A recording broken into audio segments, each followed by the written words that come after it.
menopause is finally this opportunity to stop just trudging forward. And it does open up a liminal space, a space in between this who I was and who I will be. Mm-hmm. And when you talk about this individualized support, yes, the only way we can understand what that's going to look like for us is if we take this pause.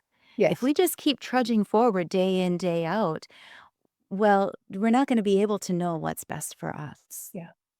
We don't spend a lot of time in reflection in this culture, in looking back, hindsight, exploring what has worked for us the past. What do I really need?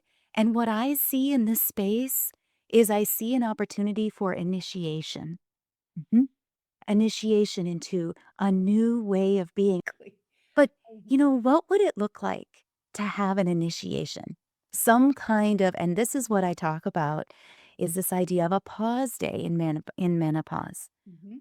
where we take a day and we say, or we take a month, or we take a year, or we take whatever, and we say, who I was and who do I want to be, this initiation, this opportunity to say, what would it look like to become an elder? That's the whole menopause, the whole point of the transition is to bring us into a place of being the wise woman. I mean, it's certainly something that we're lacking in Western culture is elders. I mean, instead, we come up with this idea of the hero. And, we look for someone to save us. We don't look for people to guide us.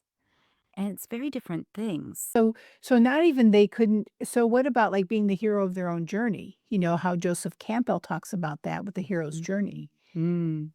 It's interesting because when you talk to Joseph Campbell and in his interviews, he will actually say that this structure is from a man's point of view. And so there is this movement now to move into a heroine's journey, which is more about a descent down into the underworld.